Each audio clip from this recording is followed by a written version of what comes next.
Hi friends, எல்லோருக்கும் வணக்கம். எல்லோரும் எப்படி இருக்கீங்க? நல்லா இருக்கீங்களா? இன்றைக்கி அந்த கதையோட அடுத்த பகுதி தான் பார்க்க போகிறோம். அதுக்கு முன்னாடி நீங்கள் செய்ய வேண்டிய விஷயம் என்ன அப்படின்னு கேட்டிங்கன்னா, மறக்காமல் நம்ம இந்த சேனலை சப்ஸ்கிரைப் பண்ணிக்கோங்க. கீழே இருக்க பெல் பட்டனை கிளிக் பண்ணுங்கள். அப்போ தான் நான் போடுற வீடியோஸ் எல்லாமே உடனுக்குடனே உங்களுக்கு நோட்டிஃபிகேஷன் வரும். ஸோ மறக்காமல் சேனலை சப்ஸ்கிரைப் பண்ணிவிட்டு வீடியோ பாருங்கள் ஃப்ரெண்ட்ஸ். வாங்க நம்ம கதைக்குள்ளே போகலாம். நான் அடுத்த நாள் என்ன முடிவு பண்ணேன்னா, சரி ஓகே, நம்ம இந்த வேலைக்கு போயிட்டுருக்கோம், இதை கண்டினியூ பண்ணிக்கிட்டே இருக்கிறது தான் நமக்கு நல்லது அப்படின்னு சொல்லிட்டு எனக்கு தோணுச்சு. அதுக்கு எங்கள் வீட்டில் உள்ளவங்க எல்லோரும் என்ன சொன்னாங்கன்னா, நீ வேலைக்கெல்லாம் போக வேண்டாம்மா, குழந்தைங்கள மட்டும் பார்த்துட்டு வீட்டில் இரு அப்படின்னு சொல்லிட்டு எங்கள் அத்தையும் சரி, அவர் என் ஹஸ்பண்டும் சொன்னாங்க. நான் சொன்னேன், நீங்கள் சொல்கிறதெல்லாம் கரெக்டு தான் அத்தை. ஒரு 2 இயர்ஸ் நான் ஒர்க் பண்ணால் மட்டும்தான் நம்ம வீட்டுக்காக லோனு, அதுக்கப்புறம் சில விஷயங்கள்லாம் நம்ம எடுத்திருக்கோம். இடையில நம்ம வீட்டுக்கு தேவையான பொருள் வாங்கினது எல்லாமே இஎம்ஐயில் தானே வாங்கியிருக்கோம். அதெல்லாம் சரியானால் தானே நான் இது பண்ண முடியும் அப்படின்னோடனே, அதெல்லாம் கரெக்டு தாம்மா, நீ சொல்கிறது எல்லாமே கரெக்டு தான், நான் இல்லைங்கள. இருந்தாலும் நம்ம ஒரு சில விஷயங்களை இஎம்ஐயில் வாங்கியிருக்கோம் அப்படிங்கிறதுக்காக நீ காலையில் தூக்கம் இருக்கப்பட்டது உனக்கு. காலையிலே சீக்கிரம் எழுந்திரிச்சிட்றேன், 4 மணிக்கு எழுந்திரிச்சிட்றேன், நைட்டு வர்றதுக்கு 8 மணி ஆகிடுது. நீ எல்லாம் நான் சமையல் பண்ணாலும் சாப்பிட்டு படுக்கிறதுக்கு ரெஸ்ட்டுங்கிறதே உனக்கு இல்லாமல் போயிட்டுருக்கு. அதனால் நாளைக்கு முடியாமல் பண்ணாமல் போணுச்சுன்னா என்ன பண்ணுறது சொல்லு. அதனால் எதையும் நம்ம இது பண்ண முடியாது அப்படின்னு சொல்லிட்டு சொன்னோன்னே, சரி அதெல்லாம் தெரிஞ்ச விஷயந்தாத்த, இன்னும் 2 வருஷம்தான், அதுக்கப்புறம் எல்லாம் இந்த இஎம்ஐலாம் முடிஞ்சிட்டுனா நம்ம அதுக்கப்புறம் கவலைப்பட தேவை கிடையாது. நம்ம எதை பற்றியும் அடுத்தவங்க என்ன சொல்லுவாங்க, நம்ம ரூபா கொடுக்கணும் பண்ணணும்னு மற்றவங்களுக்கு பதில் சொல்லலாம் தேவை கிடையாதுல்லத்த அப்படின்னோன்னா, அதெல்லாம் நீ சொல்கிறதெல்லாம் கரெக்டு தாம்மா, நான் இல்லைங்களே.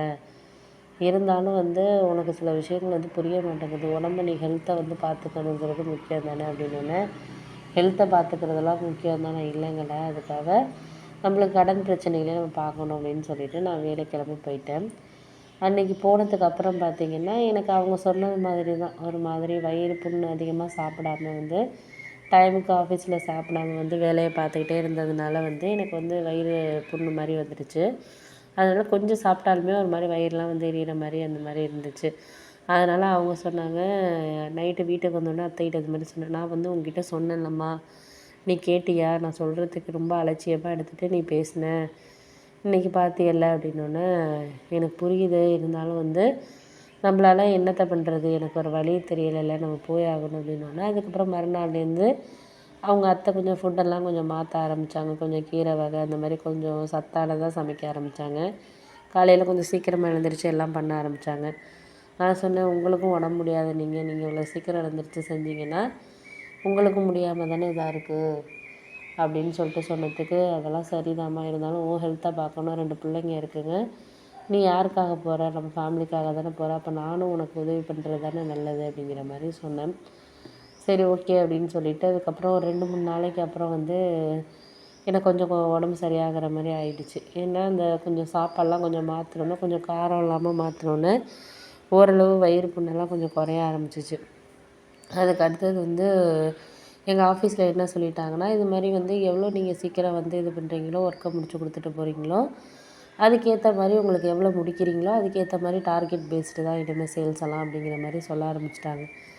இது என்னென்னா எதுக்காக சொல்கிறாங்க அப்படின்னா, இது நான் எதிர்பார்க்காத ஒரு விஷயம் அப்படி தான் சொல்லலாம். ஏன்னா எதிர்பார்த்தது ஒன்று, நடந்தது ஒன்றுங்கிற மாதிரி தான் இருந்துச்சு. ஏன்னா நாங்கள் சேல்ஸை எதிர்பார்க்கவே இல்லை, இப்படியெல்லாம் நடக்கும், டார்கெட்டாக பேஸ் பண்ணுவாங்க அப்படின்னு சொல்லிட்டு நான் எதிர்பார்க்கவே இல்லை. ஒரு சில நேரத்தில் நம்ம என்ன தான் ஒரு சில இதில் நம்ம இது பண்ணாலுமே அதை இது பண்ணுறதுங்கிறது கஷ்டமாக தான் இருக்கும். டார்கெட் பேஸ்டாக இருக்கிறதுனால நம்மளால் ஒர்க் பண்ணுறதுங்கிறது கொஞ்சம் கஷ்டமாக தான் போகும் அப்படிங்கிற மாதிரி ஆயிடுச்சு. எல்லாருமே அதை எதிர்பார்க்க ஆரம்பிச்சிட்டாங்க. என்னடா இது சேல்ஸு நம்ம கொஞ்சம் இன்க்ரீஸ் பண்ணணும், அது பண்ணணும், இது பண்ணணும்னு நமக்கு ஒரு மாதிரி டார்கெட்டாகவே போயிட்டுருக்கே அப்படிங்கிற மாதிரி ஆயிடுச்சு. அதனால் நான் என்ன சொன்னேன்னா, இது மாதிரி எங்கள் மேனேஜர்கிட்ட போய் பேசினேன். இது மாதிரி ஏன் சார் டார்கெட் பேஸ்டாக நீங்கள் கொண்டு வந்தீங்க, டார்கெட் பேஸ்லாம் இருந்தால் என்ன பண்ண முடியும், எல்லாராலையும் டார்கெட் பேஸ்டாக ஒர்க் பண்ண முடியும், நாங்களும் ஃபேமிலியிலேருந்து தான் சார் வர்றோம், என்ன பண்ணுறது சார் அப்படி இப்படின்னு சொன்னோன்னே, அதெல்லாம் எங்களுக்கு புரியுதுமா, புரியாத இல்லாமல் இல்லைம்மா, நீங்கள் எங்களுக்கு எம்டி இந்த மாதிரி சொல்லியிருக்காங்க, டார்கெட் பேஸ்டாக இருந்தால் சேலரி இன்க்ரீஸ் பண்ணுங்கள், இன்க்ரிமெண்ட் போடுங்க பண்ணுங்கள், இல்லாட்டினா அவங்க இப்போ செய்கிறதுக்கு ஏற்ற மாதிரி பர்சன்டேஜை சேலரியை நீங்கள் கம்மி பண்ணுங்கள், ரொம்ப கம்மியாலாம் சேல்ஸ் இருந்துச்சுன்னா அந்த மந்த்து என்னை பார்க்க சொல்லுங்கள் அப்படிங்கிற மாதிரிலாம் ரூல்ஸை மாற்றுறீங்களே சார் அப்படின்னோன்னே, ஆமாம் நாங்கள் அப்படி மாற்றினவாசி தான் இந்த அளவுக்கு வந்து இது பண்ண முடியுது. இல்லாட்டினா என்ன பண்ண முடியும்? ஒன்றுமே செய்ய முடியாது. யாரும் ஒர்க் பண்ண மாட்டாங்க. தயாரா இல்ல அப்படிங்கிற மாரி அவர் வந்து சொல்ல ஆரம்பிச்சுட்டாரு.